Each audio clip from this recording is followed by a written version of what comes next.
too. And welcome to another edition of The Live Life. I'm your host, George Tucker, but today is not just The Live Life. It's a special edition. We're in collaboration with ISES Vancouver. That is one show done by Jason Harmer. I've been on the show before. It's all about the special event industries. Welcome, Jason. Hey, thanks, George. I am glad to be here. So yeah, I'm with ISES Vancouver, and my show is we do ISES Hangouts. We do it twice a week. So we talk about subjects in the event industry, take them apart. It's good for people who are new in the event industry or looking to get some kind of certification. It's a great show. We have a lot of fun, and we bring in guests from all over the globe. All right. Well, let's go through some of the guests we have with us today, because our topic today is going to be about labor. But more than just labor, it's about where do we get that labor from, the difficulties, some of the issues we have today, both in Canada, where ISES Vancouver is from, of course, and here in the United States. And to help us out with that conversation and even beyond, first off, we have Matt Lees. He's from Riggit. Hi, sir. Welcome to the show. All right. Thank you very much for having me. We also have... I was going to say it's a beautiful sunny day here in Vancouver, which is rare, and I'm inside. Well, there you go. And it's all my fault. I'm sorry. Also joining us is one Michael Patterson. He is from what's called TAC, the Technical Artists Collective. We're going to be meeting some more of those people today. Welcome to the show, Michael. Hello. How are you doing tonight? All right. Joining us also from TAC is Joshua Young. He is a technical specialist, but also part of TAC. Hello. And of course, one of the main people at TAC, and Kim, I know you'll probably shy away from me saying that, but Kim Guzowski, she's one of the people I first met through TAC from someone I work with at World Stage and a staging company about this Technical Artists Collective. Welcome to the show. Hi, nice to see you, George. All right. So let's start it, Jason. All right. There's a lot of industry challenges with this, right? I mean, in the U.S., we've had a lot of this conversation about people being skills ready to do jobs in this country for various and sundry reasons, but mostly technical. But we see it also happening in the stagecraft world, right? I mean, there's a somewhat serious issue with finding people with skills ready to go. Well, I think that this is we're very fortunate to have Matt joining us today, because this is definitely his domain expertise. So I'm actually just going to start by turning that into a question to him, and then we'll open it up to the rest of the panelists. So Matt, can you sort of give us an idea how your average new hire's basic skill set affects your ability to bring them into the production world? Well, it's actually something that we are actively addressing right now, because what we've seen is a bit of a watering down of the overall skill set, and what the industry hasn't done is created a standard basic, we call it a minimum core competencies for anybody entering the industry. And so one of the initiatives that we have right now is that's what we are creating, because we recognize that the industry hasn't done this yet.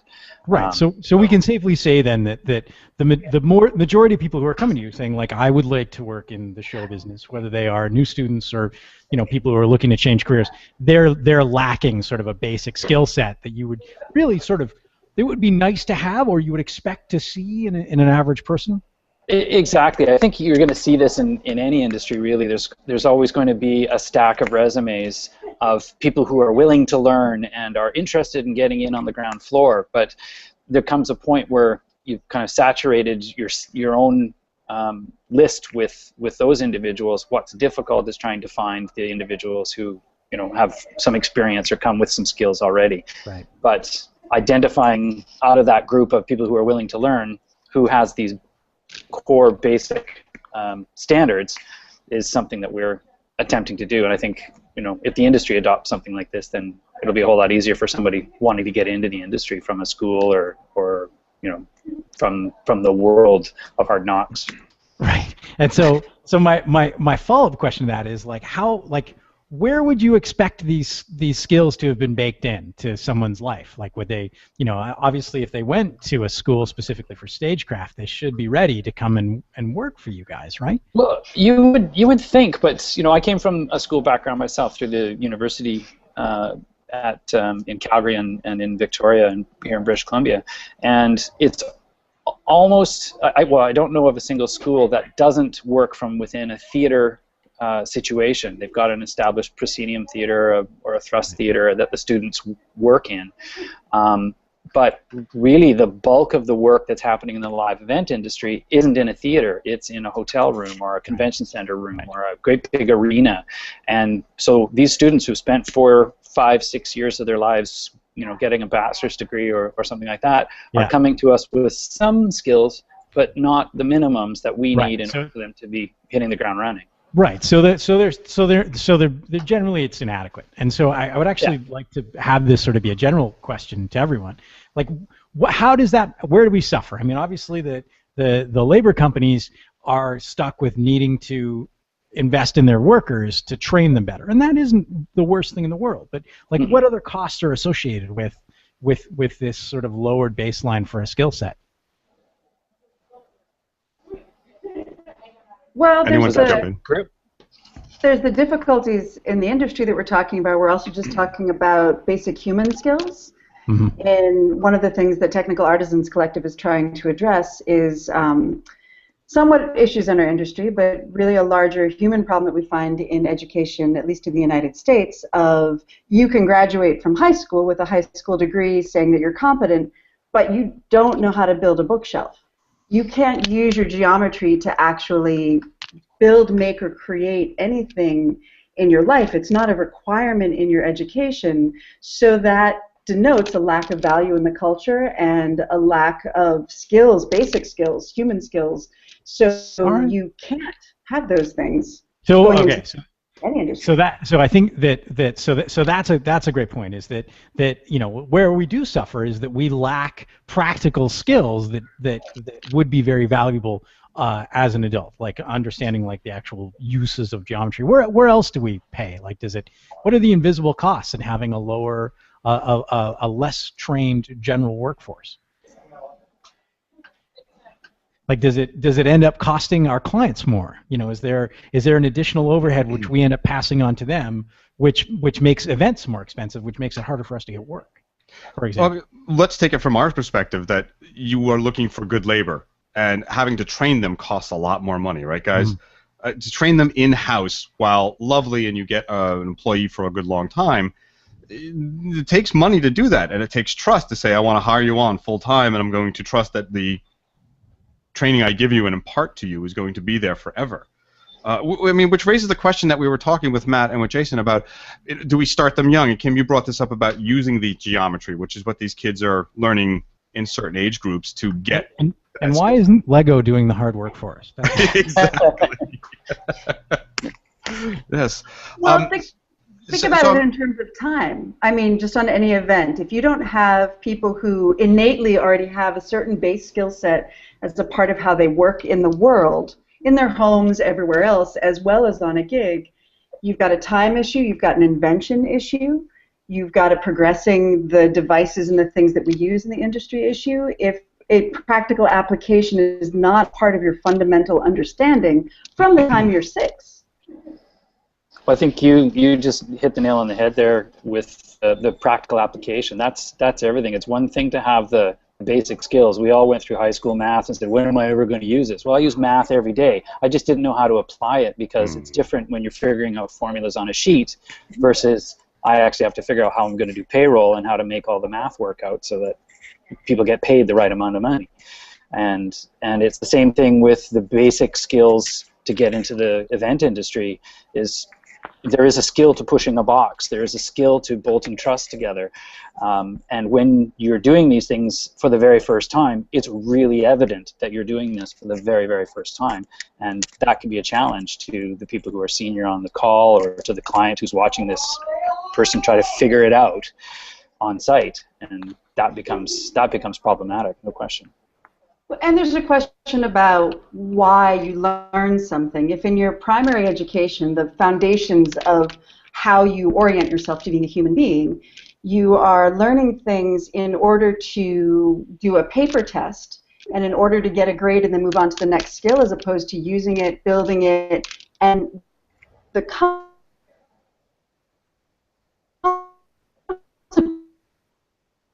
we've lost Kim. About something that Ooh, looks like we've lost Kim there for a moment. We'll try and get her back in just a moment. Michael, let me throw this to you for a moment then.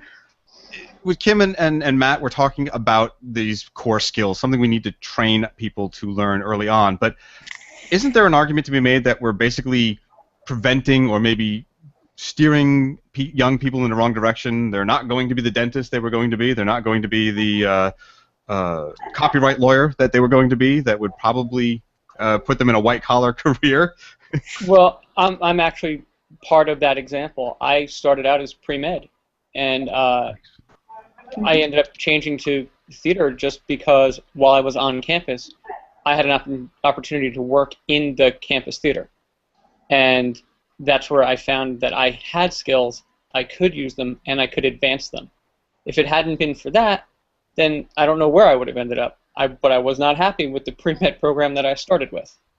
So, this is the way I look at it with TAC is that we're affording an opportunity to someone before they're in their second year of college to see what it's like, to take what they've learned in the textbooks, use it in the real world, apply it, and say, oh, wait, I can do this with that. Maybe that's something they need to see. It's not something they experience anymore in high school. Not many kids in high school have a physical labor job anymore. And that, I think, is what's really become the crux of the matter, is that kids go to school, they go to an after-school job, which is maybe retail, something like that, and then they're home playing video games.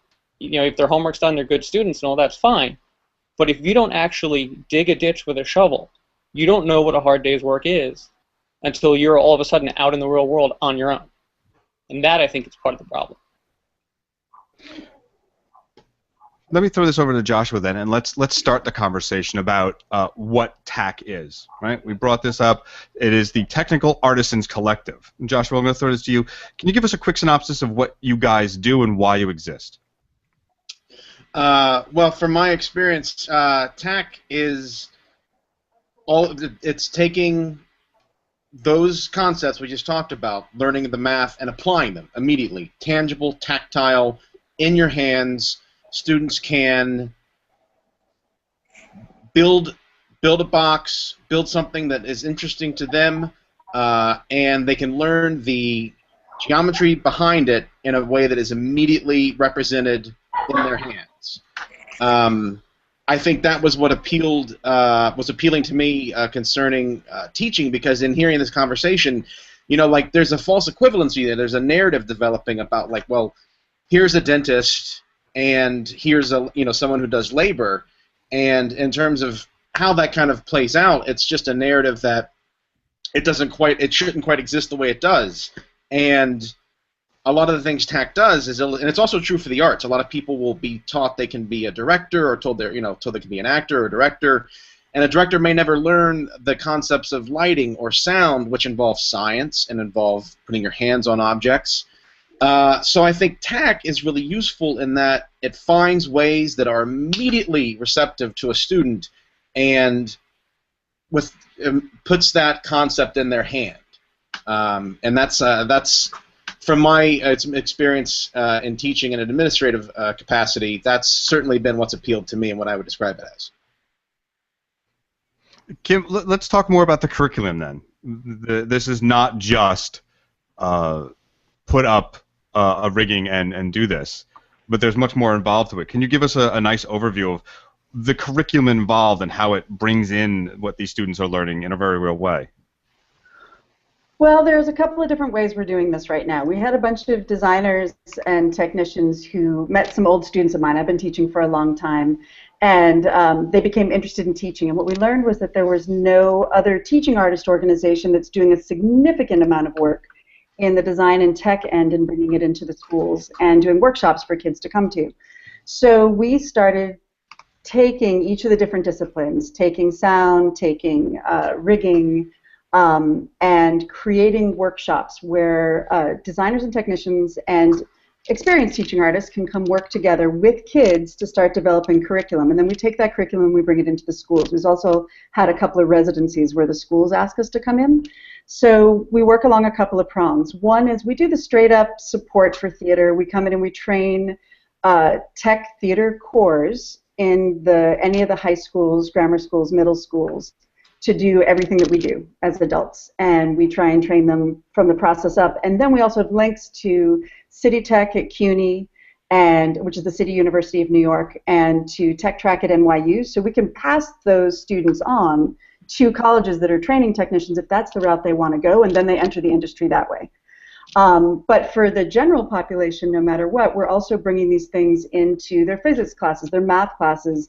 This year we did a Shakespeare unit in 2D, 3D, and HD for 7th graders, where in order to learn the language, they built set models and costume designs, and they had to justify it by the language. And then later, at the end of the unit, they green screened their own set models to do that, and it grounded them in language in a way that really helped them grasp what they were reading and be interested in it, because they could track it, because they could engage with it.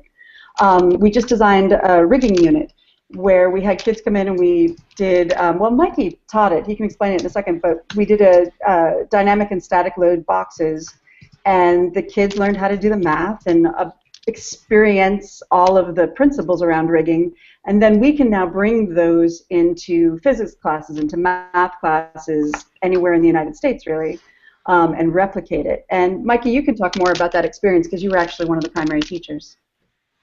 Yeah, so the rigging workshop was essentially, we were trying to find ways that we could take kids, because if you remember from high school, trigonometry was one of those things where you went, what am I ever going to do with this? No one ever uses this. You can't tell me there's any way I'm going to use this. But actually, when we do a 2-point bridle on a rig where we separate our load onto 2 different beams, the angle of the cable changes the weight on those beams. And we need to explain to the building that we're hanging these thousands of pounds of gear in how much weight is going to be on each beam at any given moment. And what we were able to do was set up a small rig and show the kids by them pulling on the ropes to feel the weight change as the point moved from one side to the other. We even went to a 3-way bridle, which is about as complicated as our world gets, but it's still dealing with 3 different tangent cosine values that you have to deal with to show an engineer in a building, oh, this beam's going to carry 578 pounds, that beam's going to carry 463 pounds, so that he knows it's under the safe load limit for his roof. And when kids started to do that, all of a sudden, one kid actually said, I never understood any of this until I saw it actually happen in front of me.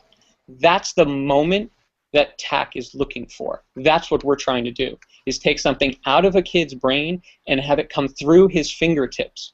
That's when they feel it and they go, oh, now I get it. Brilliant. Absolutely brilliant.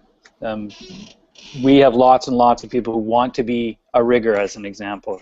They say, oh, how do I become a rigger? Well, there isn't a rigger school. There is the math behind figuring out the points and the weights and doing all of that stuff, but you can't fathom it until you get hands-on and you physically touch the things and see the things, and then you go, oh, and it's that oh yeah moment when you know that person has made that step. You know, rigging is the main thing that we do, and that's what we're looking for in our prospective, you know, young people coming up, and that is that aha moment when they go, oh, that's it, and that's that practical application of what I've learned. Now I've actually seen it, and I can apply it, and because, you know, the math doesn't change from venue to venue, the math is still the same, but it's brilliant.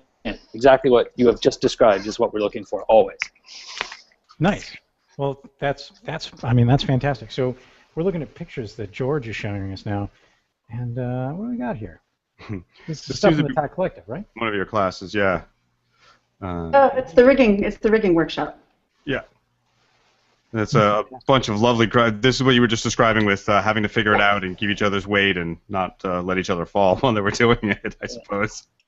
Right. Yeah. The final experiment in that workshop was that the kids had to build the rig in such a way that it would support all of their body weights at once, and to prove that their math was correct, they actually suspended their own bodies off the floor on the rig that they built, which is the validation of the math.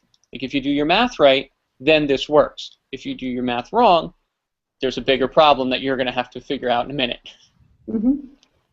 So, so I got a question. Is that sort of the usual age of kids that you guys are teaching, or is there? Do you shoot a little younger, like there's, do you We've do you gone go all the down way to down? 8 years old is where we've started lately. Right. We've designed a few things down to 1st grade, but definitely we've been concentrating on 4th to 12th grade. Also, the thing is that if you have a primary experience of joy and understanding through your body and through doing something like this, you try and find those experiences. So we're trying to build it in some ways, as young as we can. Well, I would think that one of the, especially for the high school kids, the first opportunity is to go home and prank your parents. Like, what does rig the fridge? Why not? Well, that's going to happen. Hopefully, they'll know how to do it safely. Exactly. Don't worry, Mom and Dad. It's totally safe. Yeah. It's not uncommon to come into the office and have some piece of furniture hanging from the ceiling in this office. So that's, particularly around somebody's birthday, some part of their desk is hanging from the ceiling. So, and it's the responsibility to get the thing down. But my experience has been that the younger the student tends to be, the more engaged they're willing to become. And as you get older into the high school, there's a level of it's too cool, to really get excited about something. But if you hit somebody in middle school or late elementary school, those are the kids who they're coming to you asking questions. They want to get involved. They how do I do this? And hey, guess what? I just figured out. If you move this light further back, that circle gets bigger. And it's like, wow, yeah, you can figure this stuff out, because those are the kids, they allow themselves to get excited, whereas I find a little bit later on they don't. Eventually, they turn into jerky teenagers. So you want to start. Yeah, there's a level of that always. Yeah. Well, except for TAC. I do actually want to follow up with Matt on that, because Matt, you work with the city of Port Coquitlam, and you help them develop curriculum for technical production. Is that right? Yeah, on a limited, unofficial basis, yes, and that's because I'm following my children as they have gone through elementary and middle school and now through high school. So every time I move school, that particular drama department gets the technical expertise that I offer, and then they're sad when my child graduates from their school and moves on. So I've got one more year with my daughter going into grade 12. But the drama teacher is actually a graduate of the same university that I graduated from, and so I know her experiences, and so I know where, right out of the gate, where she didn't get some experiences, so I can bring that to the table, and she's of course willing to take it all on. But it's about getting those kids, and in high school they're not really kids anymore, but it's getting them hands-on. Jerky teenagers. getting them to actually physically do the stuff rather than have them watch someone do the stuff. It's, no, you go up that ladder and you hang that light, or you figure out how we're going to get that lantern to swing on stage and swing off stage in a controlled fashion, every single night, and land at exactly the same spot. And we've got to figure that all out. And it's once you physically make them do it that they start getting engaged. Whereas the younger kids, all they want is something to do. Can I do something? Can I go? La, la, la. Whereas teenagers are a little cooler about that. Mike, do you do apprenticeships? Do you bring any of those kids into your company or pass them on to other professionals? We can, if they're in a post-secondary situation, because we can't hire somebody who's not of age, and in British Columbia that's 19. So you've got 17 and 18-year-olds graduating from high school, and then there's a year and a half before I can actually hire them and bring them in. Mm-hmm. So I'm limited as far as that goes, but there are a couple of technical theater programs that are only 2-year programs, and it's those schools that I'm trying to work with to get them to open up to a bigger spectrum of technical knowledge outside of the theater. That was my training. I learned theater, and I came to the big city to take over and show them all the magic things I'd learned during my 4 years of university. And I very quickly learned how little I knew about this industry and the technical elements, because I had a very narrow view of what entertainment industry was, because in my eyes it was theater, and there's so much more, right? You can get into film, certainly here in Vancouver, because it's Hollywood North, so there's a lot of focus on film, but nobody talks about festivals, outdoor and indoor festivals. Nobody talks about corporate events. Well, this company that I work for, a corporate event, that's our bread and butter.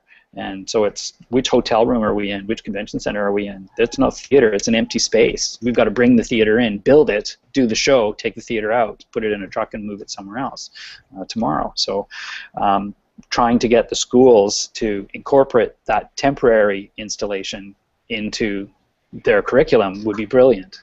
The story I like to tell on my very, very first professional gig in Vancouver, I was working for a large lighting company, and we just loaded everything into the hotel room, and the crew chief turned to me and he said, I want you to go get a 35-foot piece of soca.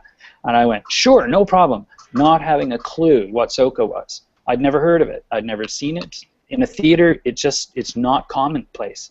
And so I turned and I looked, and the very first case I saw was open, and it said SOCA on the inside of the case, and I went, whatever I'm looking for, it's in that box. And I went over there, and there it was, a bunch of cables. So I was able to squeeze by my lack of knowledge, but it was the very first thing that happened on my professional gig here in Vancouver that I went, I don't know anything. And I recognize that, but I've got people working for me for 6 months who think they know everything about the industry, and I should be giving them, you know, head rigger or head crew chief or master electrician jobs. And I go, are you kidding me? No way. There's too much more to learn. And you're like, you're just reading the labels on the boxes. I know that. Yeah, I've been there, done it, right? And I dodged that bullet, but not everybody recognizes that in themselves. So, you know, I think as educators and employers, we've got a responsibility to give those new people those opportunities to actually get that knowledge so that they can hit the ground running when they get out to the professional world. Cool. Kim, I want to know a little bit more, though. We talked about TAC, but it's really interesting how you came together. I mean, the real genesis of getting everybody into this organization and forming this curriculum. Can you give us a little bit more about how you gathered the flock? It's an accidental company, is what I call it. It's a need. The best kind, aren't they? Yes, when your life finds you, it's absolutely the best kind. As I said, we had there was an event. David Blaine did 3 days being electrified with 7 Tesla coils on the water in New York City. And a lot of people I know were involved in setting up that production, doing all the calculations and everything. And I insisted that a bunch of my old students come by with their families to experience the event, because it was amazing from a science, a history, a commerce, an art point of view. It was beautiful. And then what happened was, you know, stagehands were doing shifts for 3 days. So to entertain them, they took my students around and they took them backstage and they asked them science questions and math questions and art questions, like, how do you think we did this? Why is he not dead? And I found out from that a lot of people I knew wanted to be teaching, that they enjoyed passing it on. And we do, a lot of us did come through theater, and we do special events now. We do, I mean, the David Blaine thing was very cool, but we do a lot of corporate events. We do a lot of repetitious things as well as really interesting things. And being able to look at your gig differently and be able to turn it around into a lesson and to pass that on was really interesting to people. So I said, great, I'll get together with some of you, kick back, have a couple of beers, I'll show you how to turn this into lesson plans, and I'll tell you which companies you can go be teaching artists at, because in New York City, there are many, many, many teaching artist organizations that hire actors, playwrights, directors, and some designers to go into the schools and use theater to reinforce academics and arts. I mean, I've done it for years. What I didn't realize is there's none of those companies doing the level of design and technical integration that we're capable of and we're interested in doing. So there was a company called Tink Productions, and they do a lot of education. They have the same concerns you do, Matt and Jason and George, about the industry. They're a production company. They are dedicated to educating young stagehands. They do workshops here and there. They help get people certified and trained. And we teamed up for a little while, and we kind of went through all this curriculum stuff, and then we realized after developing it for a little while, because it was going to be a part of Tink, that because they're a production company, in order for everyone to play from every production company, Technical Artisans Collective had to be its own thing.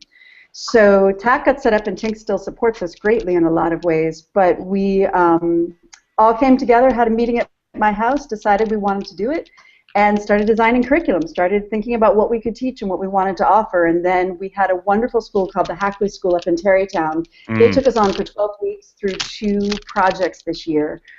They allowed us to teach all their 7th graders the Shakespeare unit. They had us come in. They no longer wanted to hire outside designers and technicians. They wanted their kids to learn how to do it, for the production to become kid designed and done at a professional level under professionals, and be able to apply all of this integrated learning.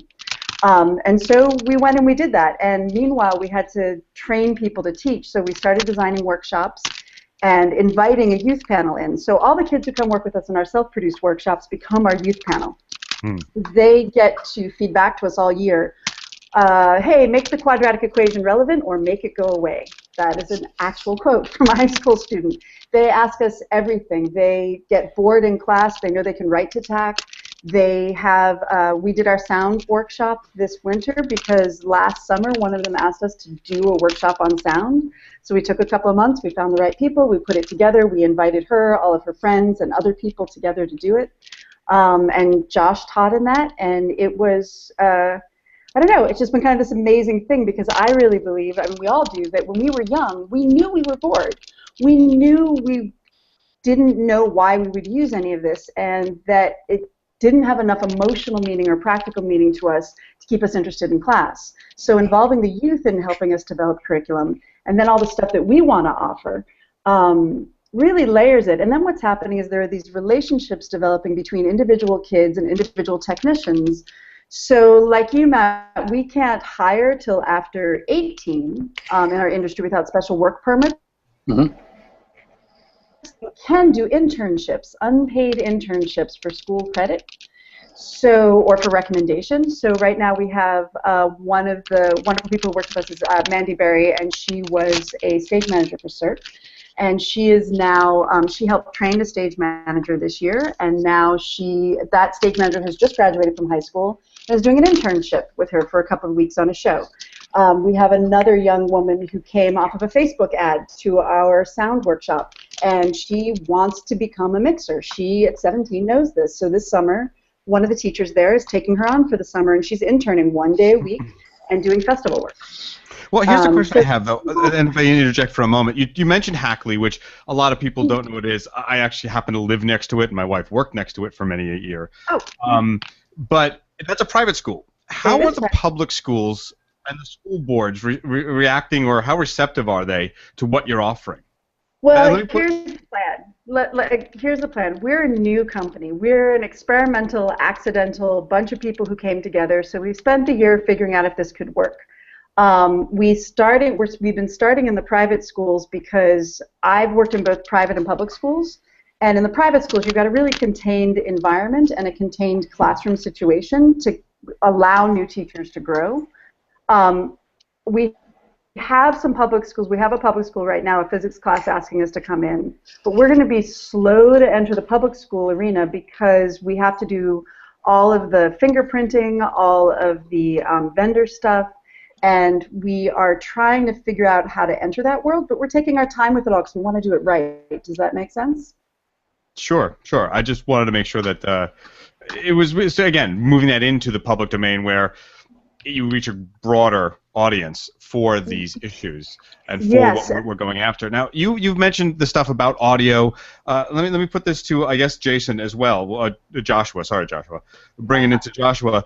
All right. We've talked about the rigging. We've talked about some of the audio. Kim talked about people saying make it relevant. But you guys have stuff that goes beyond just the theatrical.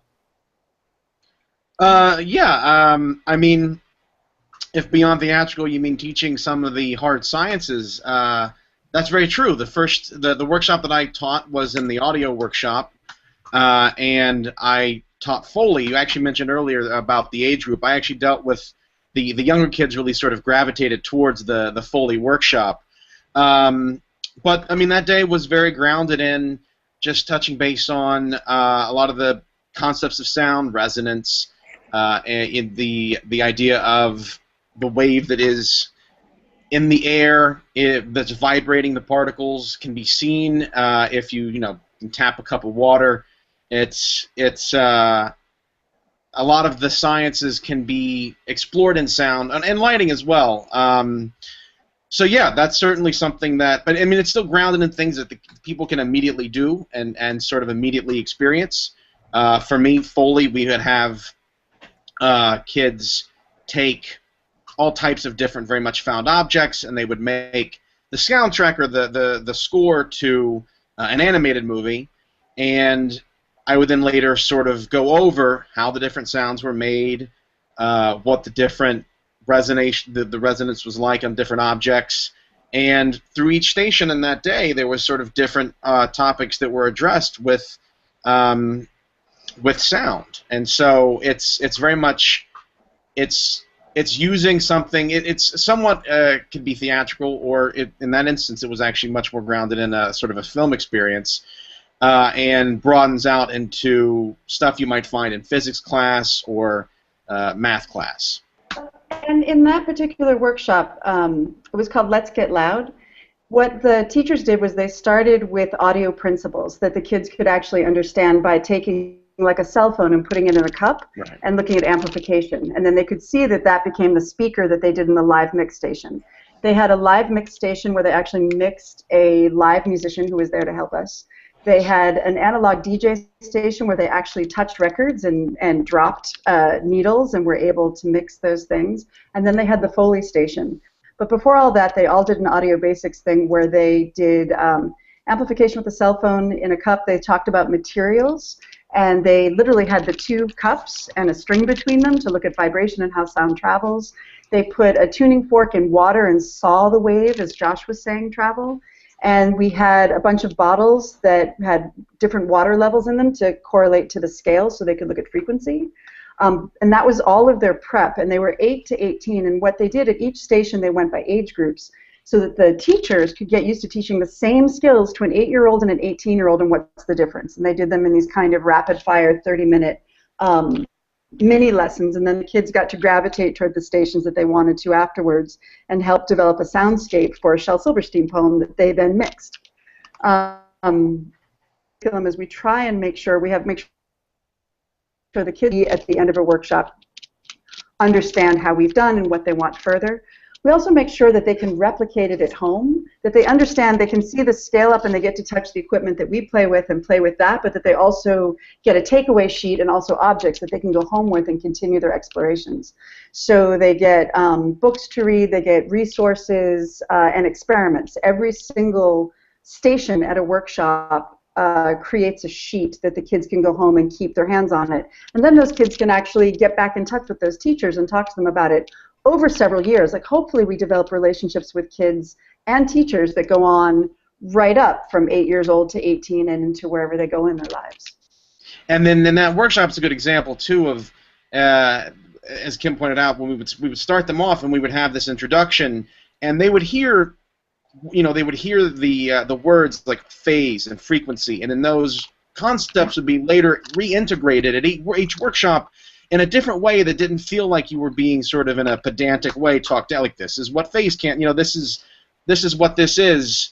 It was much more doing something that they were experiencing, having fun doing it, and then it's like, oh, I remember this from before, and those themes and concepts, the reintegration and the fact that they would be touched upon in a way that was very experiential seemed to really, I don't know, have an effect on them from what I was able to see. But that's certainly a good example of scientific concepts that the kids were starting as young as, I remember that was a good day of the broad spectrum. We had kids very young and kids who were in their teens. So we had kids last summer, like 8-year-olds, learning how to meter power, which is an awesome thing at that age, to see this big equipment and be scared of it. And that's a really good fundamental lesson to learn if you're going to go into this industry or touch any of this equipment ever. I've got crew who've been in the industry for 20 years that don't know how to meter power.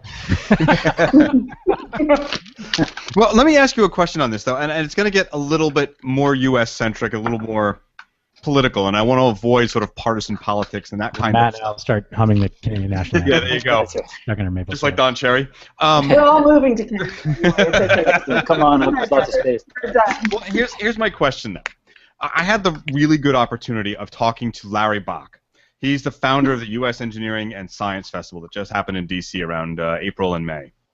And when I did the interview with him, he made the basic bold statement. I'm going to read it here, so forgive me if I look away. That we have 5 years to solve this gap, or we could be at a serious, almost unrecoverable downward spiral. Now, I'm not so sure about the 5-year gap, but he was really determined that this was a major issue and that we only had a short time to recover it. You guys have had this experience in these schools of seeing these kids say, "Give me something tactile." Are these festivals one answer? There's also the thing called Maker Faire. If I'm not aware of it, there's Maker Magazine, which has these festivals about making your stuff and being involved. Yeah. So where do we go from here? Is it a combination of all these things, and how do we avoid this 5-year issue that Larry Bach is so worried about? Let me start with Michael, if I can. He hasn't been able to say much today. Well, being a father, and I have a 12-year-old daughter, I have a 9-year-old son. So for me, it's been from day one, they've been hands-on. They have done things around the house. They each now have their own sets of tools. They've built their own bookshelves in their rooms. I feel that it's the responsibility of each individual household to put things into kids' hands. You can't just rely on the schools to do it. It's great when the kids at school get an opportunity, you have an assembly and get to do things like that, and TAC is hopefully going to do some of those things to open some doors, or let kids go home and ask their dad, "Hey, I did this today at school. Can we do something like this at home?" I feel like these skills need to happen on an everyday, every weekend basis. You know, kids, what I see in my neighborhood here in New Jersey is kids don't cut the grass anymore. Companies are hired to do that. Kids don't have paper routes anymore. Kids don't have this sense of personal responsibility and personal accomplishment that comes with that. That, to me, is where the big gap is. It's not so much, if you want to talk about the higher-end engineering and the higher polished skills, I think it's really on a much more basic level that, kids in my neighborhood do not go out into the woods with a hammer and nails and build a fort anymore. That does not happen. They build their forts in Minecraft. That's my concern. So that's part of why I'm in this, is that I'm trying to get these kids who maybe have never touched a tool in their life and go, wow, I can build that, I can make that, I can understand all the math behind it, which means now I can design things. Those are the layers. I'm going to defend Minecraft. I was about to, actually. I want to thank you, because I was about to defend Minecraft in its essence, but I don't think Michael. No, I will defend Minecraft as a teaching tool. There's you can actually build electrical circuits in Minecraft with switches and amplifiers. That's fine, but that's not what I'm talking about. Sure, I appreciate the idea that there is.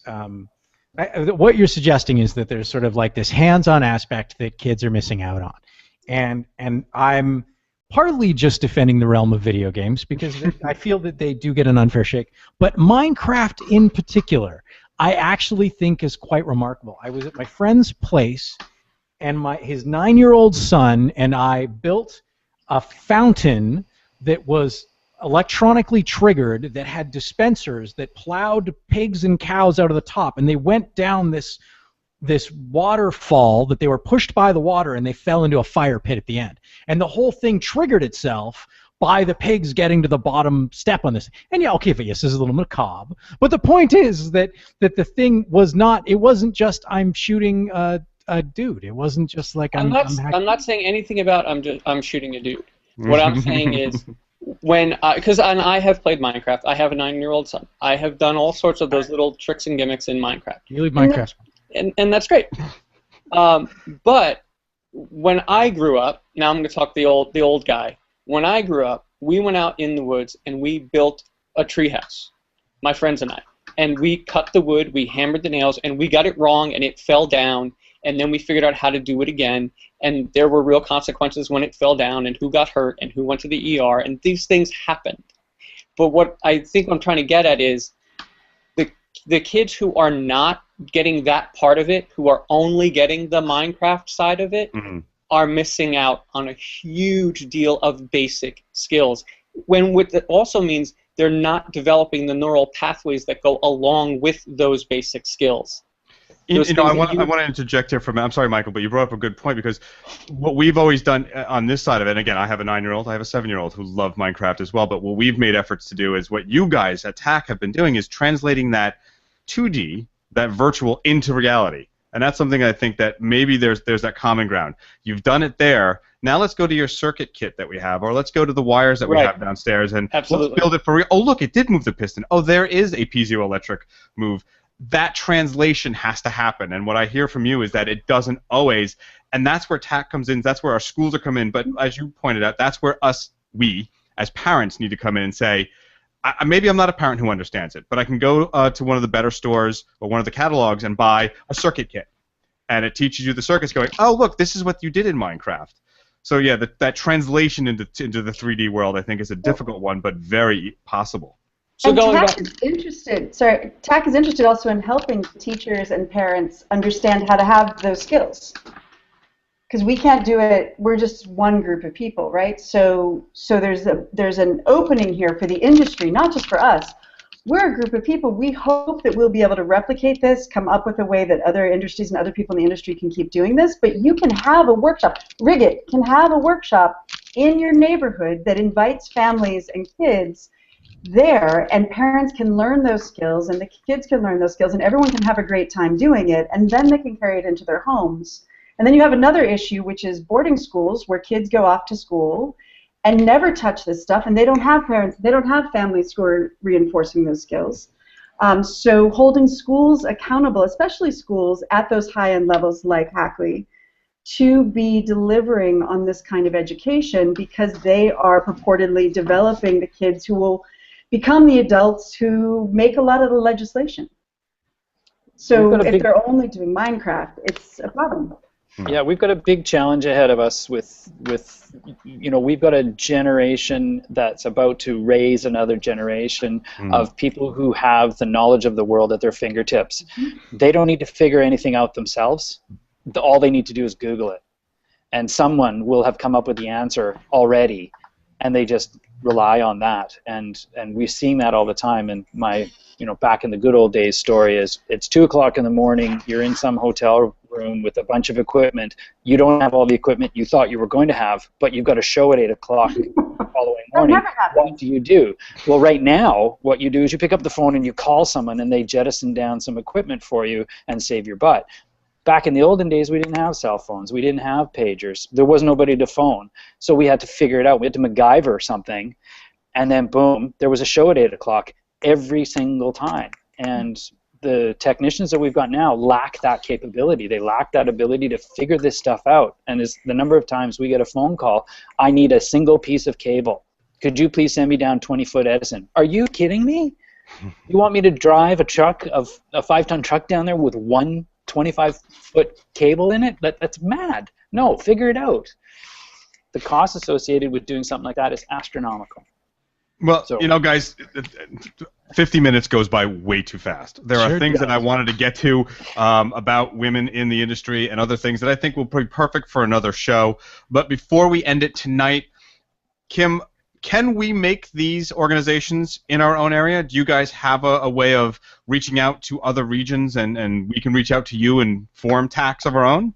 Sure, absolutely. We've actually been getting some requests from different places in the United States who have been nobody has formally stepped up to do it, but one of the things we're trying to do is set up a way that we can then export to other people, and I'm happy to talk with anybody who wants to start something like this where they are. And where do they reach you? You can write to me at info@tacollective.org.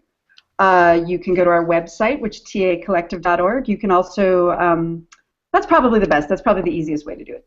All right. Well, that is one Kim Guzowski, from TAC. I want to thank you for being on the show. Also from TAC, Michael Patterson. Great to have you on. Have a little fisticuffs as well. It was exciting. Also joining us is Joshua Young. Joshua, thank you so much for your time today. Thanks, guys. All right, and of course, Matt Lees from Riggit. Thank you for your insight. Thank you, George. And of course, my compadre, Jason Harmer, the great show, ISES Vancouver Hangouts. Any final words? No, this is I love this stuff. I mean, I would definitely love to keep talking about it because I think that there are things like Patreon and what was shown with Kickstarter and the Reading Rainbow Kickstarter that there is a future in this ancillary education, and I think what you guys are doing is just absolutely fantastic. So it was a real privilege to get to talk to you today and interact and define Minecraft, and also hear more about what you guys are doing. So thank you so much for having me as a part of this. Hey, George, can I just do a very quick plug? Speaking of that, Jason, we've been funding this on our own. We've had, and plus some wonderful dedicated donors. But in order to keep going forward, especially till we can write grants and get us on our feet in that way, are looking for any kind of partners who are interested in helping us with materials, with spaces in the New York area, with funding. We are looking for people who are interested in partnering up in that way, desperately. So please get in touch with me. Thanks. So I'm Kim. Check out Patreon, Patreon. Great. And it's awesome. like Kickstarter, but by subscription. And so people can sign up, and you can create programs for people who will support you on a monthly basis. Oh, fantastic! They're a really great organization. I think it's the future of artist support. Actually, I love them. Yeah, think of the 1,000 true fans model, and that's what it's sort of working off of, except in an expanded way. All right. Well, this has been an edition of The Live Life. Thank you so much for joining us. This will be posted very soon to your website. If you want more information about this and other educational opportunities like TAC, please feel to contact us. That's Technical Artists Collective and Lee from Riggit. Thank you so much. This has been The Live Life with ISES Vancouver. Have a good night.